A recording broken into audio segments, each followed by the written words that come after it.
Hello, my name is Brian Brott, and welcome to Interviewing People, where I talk to a variety of people about how they ended up where they are today, what they learned from their mistakes, and what advice they have for our futures. Today, Emily Lammers, a legislative assistant in the U.S. House of Representatives, is with us to talk about her career journey in politics. Enjoy the show.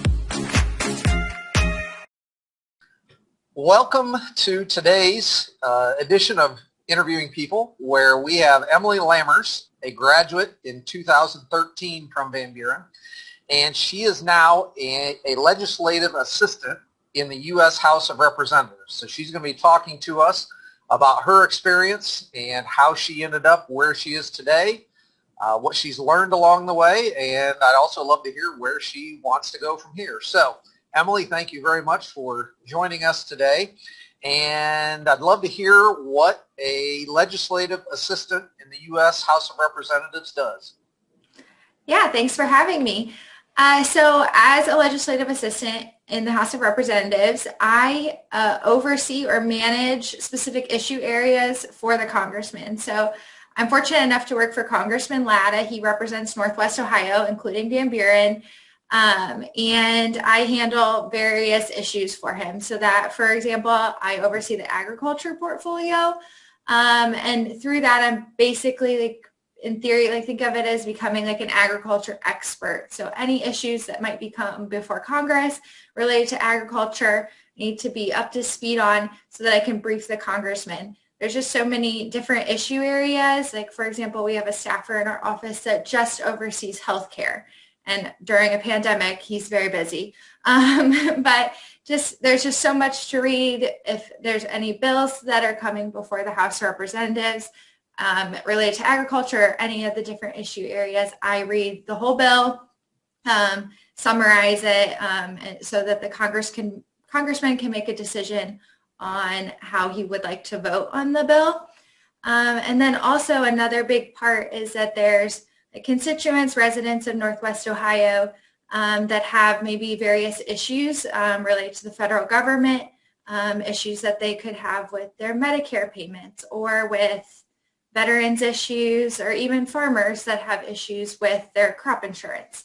So just making sure that all those things are taken care of, and if the congressman can write a letter or ask a question at a hearing, related to that issue, it's like kind of being that point of contact for people to help them with any issues they have related to the federal government. So how did you have a choice of which area you were going to be in, or was agriculture your choice, or how did that work? Yeah, so when I first started in Congressman Latta's office, I didn't have any issue areas. It's kind of like I got promoted to doing that. Initially, I was I handled the mail program. It's called legislative correspondent. Members of Congress get thousands of emails, letters, phone calls every week, and all of those need to be responded to. So I handled the mail program, and through that, I got to, be exposed to all the issue areas and wrote response letters related to basically every topic under the sun. And so, through that process, I got to see which areas that were important to me and I had a personal interest in. Thankfully, the congressman really wants his staff members to work on issues that they have a particular interest in, because he knows then they'll be more excited about it. And so through that process, I kind of was like, oh, I really love agriculture. Like, this is great. And for example, I just took on tax policy. So I kind of through conversations with my boss was given issues that I had an interest in. So I'm really lucky. Not all offices are that way. Sometimes they just throw issues at you and you just have to embrace it. For example, I think healthcare policy would be horrible to do. So I'm really glad I don't have that one. So I saw from LinkedIn that, like you said, you started as a legislative correspondent. I'm glad you explained what that was, because I didn't know what that was. And then you spent 2 years as a legislative aide, and then just in the last month, you become the legislative assistant. So as a legislative aide, what did you do in that position? Yeah, that one's kind of a hybrid. It's like a stepping stone. So I still handled the mail program, but they kind of recognized that I had that under control and was ready to grow in the office. And so I just got a couple issue areas. Like I had 3 issue areas to kind of get my feet wet. Agriculture was one of them, but now I'm transitioning out and not doing any mail and just doing issue areas. So I have like 12 issue areas now. Okay. So how many other people like you are there in the congressman's office? Yeah, so I think this is actually a pretty big misconception. The offices are really small. There's really just kind of, for the most part, one staffer at each level. So we have a staff assistant who, is kind of like a receptionist, answers the phone, coordinates tours, that kind of thing. Then there's a legislative correspondent that handles the mail program. And then for a while I was legislative aide, so we didn't really have a legislative correspondent. And then there's one other legislative assistant with me, and then we have a senior legislative assistant who he's just a little higher up, and then a legislative director, and she oversees, all of the legislative assistants and makes sure that everything's functioning well in that part. And then there's a comms director who handles like social media and press releases. There's a scheduler and a chief of staff. So we're small but mighty. Right. Yeah. I mean, sounds like you guys probably don't have a whole lot of downtime. It is everyone knows what they're supposed to do, and that is their focus. Yeah. So going back to, high school, college, etc., can you walk us through a little bit of how you ended up in this place? Is this what you originally hoped to do when you were back in high school and college, or was this kind of a detour that you took to this place? Give us a little bit of insight into that.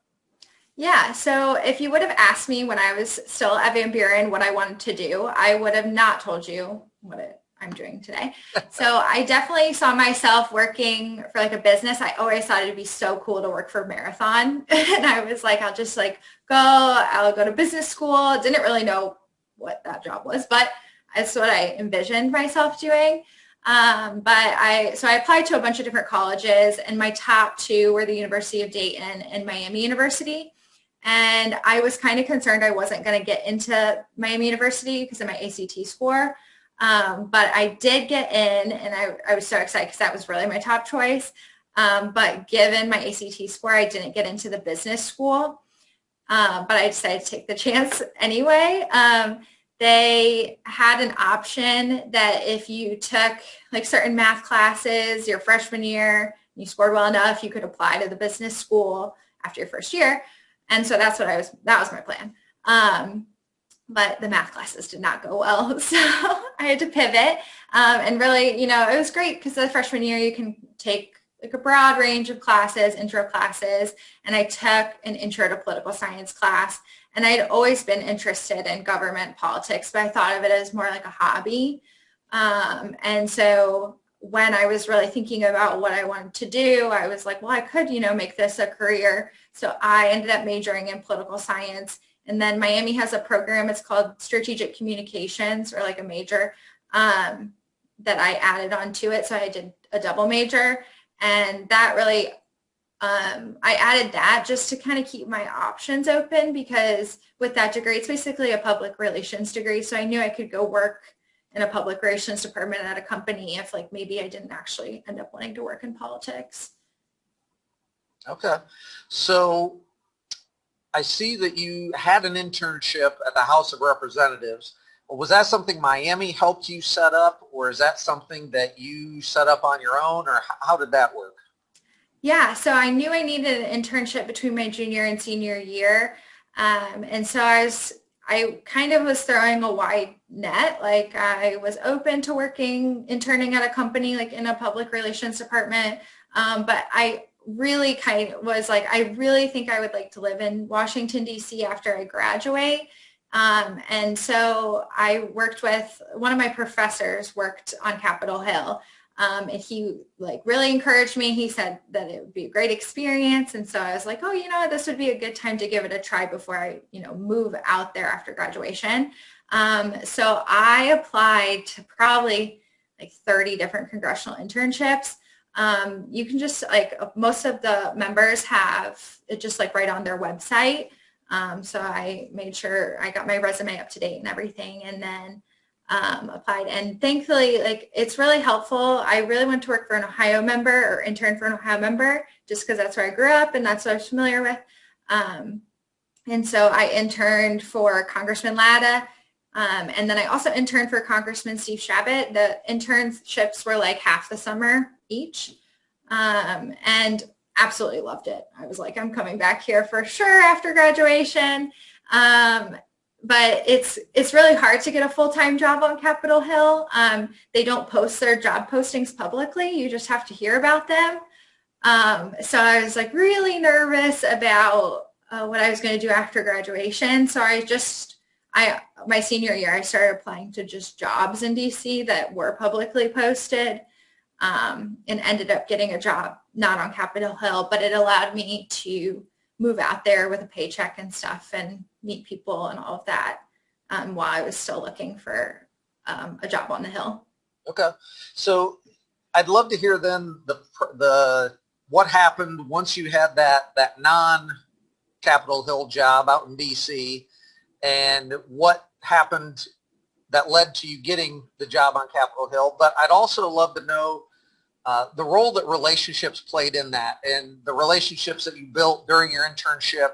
How did those help you, or were there other relationships that you didn't even realize would help you that ended up helping you, and so forth?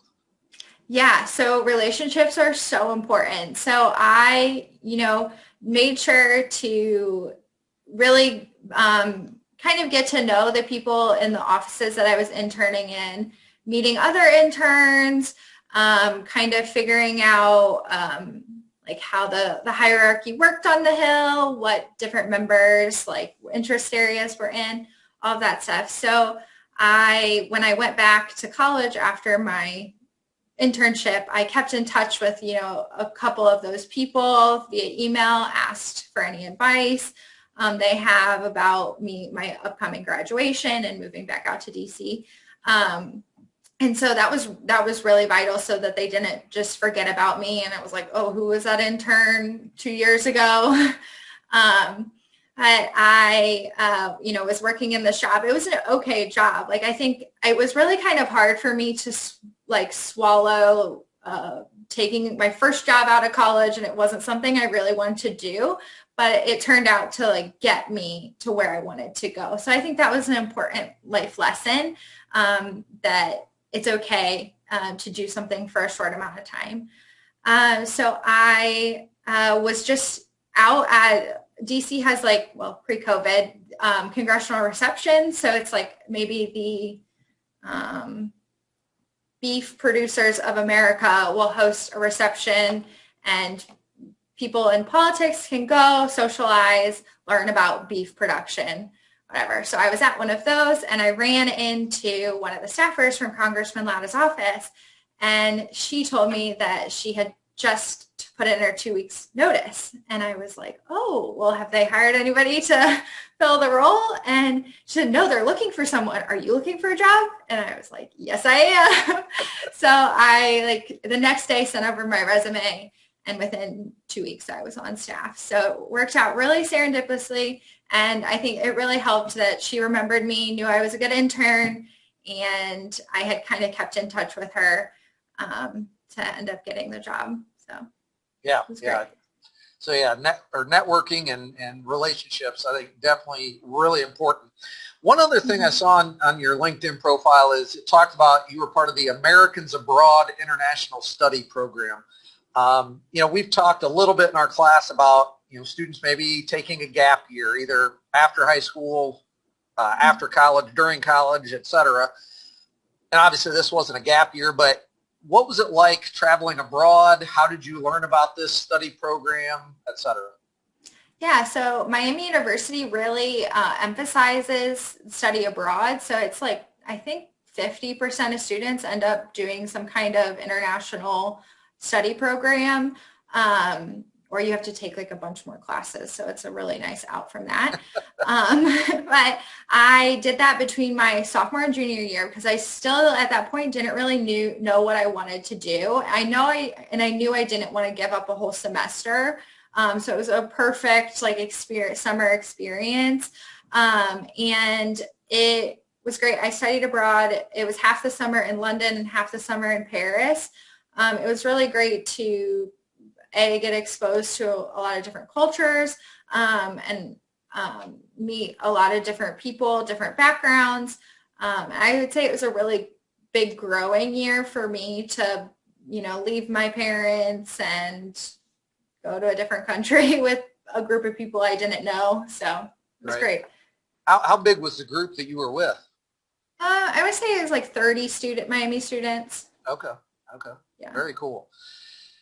Something else I saw on your LinkedIn profile. So, one thing I've talked about with students is how they need to show people what they've accomplished and so forth. And LinkedIn is obviously a great way to do that. You talked about you earned a certification through the Dale Carnegie training. And we've again talked about certifications and how people can add those to what they're already doing to make themselves more marketable and so forth. How did you learn about that certification? What has that helped you with? So forth. Yeah, so I did it because my dad thought it would be really great for me to do. I did it my senior year of high school. It was a program my dad signed me up for because he had done it through his work. And so then I went to the class and it was all these like 30 to 60-year-old professionals and me. But it ended up being great because I learned a lot about public speaking skills and just like they taught tricks about how to remember people's names when you first meet them and just general communication skills. And I think that really helped with getting jobs and just like making kind of professional connections that are just like your friends that you don't have to worry about how you talk to them and stuff. It was really good. And it's the Dale Carnegie books are kind of the basis for it. So. Okay. So yeah, and I didn't realize you did it in high school. That's really cool. So, and again, that's something students, they could look into now and they could start preparing themselves for those professional conversations and so forth. So as we've heard pretty much what you have accomplished so far. Can you talk a little bit about your future goals? Is this where you are right now? Is that something you expect yourself to stay in for 5, 10, 20 years? Is this a short period and here's where I want to get in the future? What are you looking forward to in the future? Yeah, so I definitely see myself staying on Capitol Hill for as long as I can envision. Up until now, I was really like working on the next promotion. But now that I was promoted to legislative assistant, it's kind of one of those jobs that people stay in for, 4 or 5 years. So I'm really happy to get to that place. And really thankful that I was able to do so in Congressman Latta's office. The next step would be legislative director, and I'd love to be a legislative director someday. So I could see that, 5 years down the line. And then after that, the next step would be chief of staff. That's a really big job with a lot of long hours. I could see myself doing it now as like a 25-year-old unmarried, no kids person, but I don't know how I'll feel about it when that time actually comes. Right. But after that, there's a lot of opportunities to work for different not-for-profit organizations or companies in Washington, D.C. to be like their government affairs representative. So I could see that down the line too. I definitely love living in D.C. And can see myself, building a life there in the future. Okay. Good.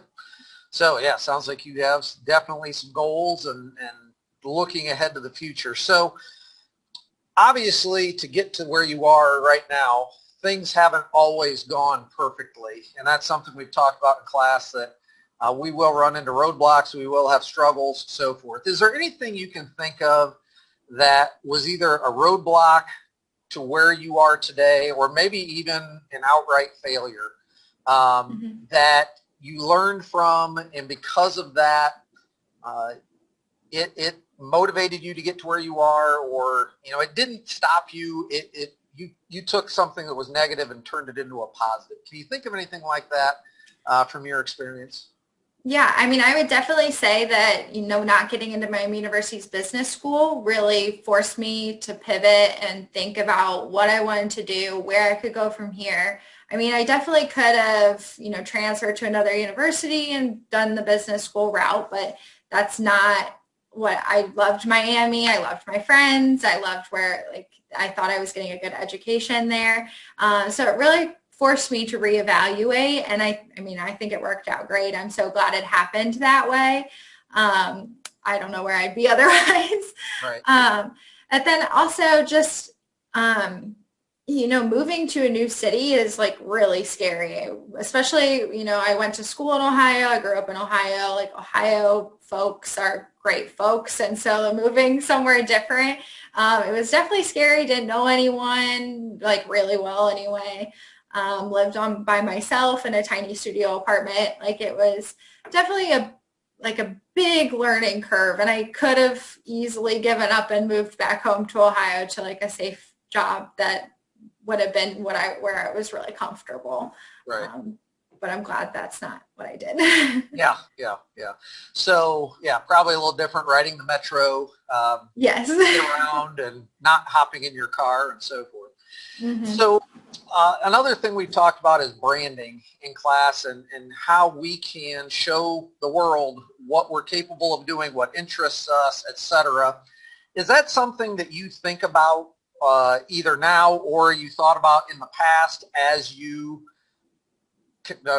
I guess, have advanced to where you are today? Yeah, definitely. So I think about this a lot, especially in my job. It's kind of public facing. I am on official federal registers of congressional employees, and I'm searchable on Facebook and all of that. So it's really important for me to, always be, representing myself well, but also, representing a member of Congress well. And I think that takes a lot of thought and I really thought about what would be true to me to be the best representation of myself. So I always, in my professional and personal communications, want to come off like a go-getter, kind, professional, reliable. And so just making sure that my Facebook and Twitter and Instagram portray those things, but also that my resume is, really proofread well and been reviewed by a lot of people for feedback, making sure that it stands out, but it's kind of on brand for me. So for me, it's that it has my monogram in the upper left-hand corner. And so it's kind of different, but it's still classic and professional. And I would say a reflection of my personality while still not being crazy. So it's definitely something I think about. It's really easy to, especially these days, post political stuff on Facebook or something crazy on Facebook, and just being restrained and thinking through what I post and what I don't post, because it'll be there forever. Yeah, I think that's the key. It will be there forever, and it will stick with us. And obviously in D.C., that's more obvious to you than probably anywhere else in our country. So, yeah. All right. The last question we end every interview with is, what is something that you wish you had known about careers in high school, that you wish you had known about careers that you now know? That, if you had known that then, you might not have taken as long to get to where you are today, and so forth. Yeah, I think a good thing, a good answer to this is really valuing the people that you know in your life in high school. So whether it's your friend's dad or somebody, knowing what they do, knowing how they got to where they got. I didn't really consider that, but actually it's kind of funny that Eric Glass, he went to Van Buren, he graduated my class. I, kind of knew him because he played on the golf team, whatever. But I was walking through my office, and in the lobby of the office was Eric Glass's dad one day. And I was like, what in the world are you doing here? And he does something with radios and has a federal role. And so I think it is just really, using your people, your network, and kind of who they know, and kind of being more aware of your surroundings. I definitely wish I would have paid more attention to that earlier. Yeah, I'm sure that's probably something we all have thought about, but it's good for today's students to hear. So, yeah. Well, Emily, I really appreciate all of the information, all of the insights, and it's really, I'm sure you see a lot of interesting things every day that, and you're helping to make our country a better place by informing Congressman Latta about what's going on and so forth. So I think that's a really awesome job and a very noble calling that you're doing that. So I greatly appreciate it. Thank you very much for everything, and good luck as you continue down your career path. Perfect. Thank you so much. Thank you to Emily Lammers for sharing her experience working as a legislative assistant in the U.S. House of Representatives. To be sure you don't miss any useful career information, please click subscribe so you'll know when the next episode, featuring Macy McCartney, a 2012 graduate who is the operations manager at ProMedica Toledo and Russell J. Hebein Children's Hospitals, is released. Thank you for watching, and have a great day.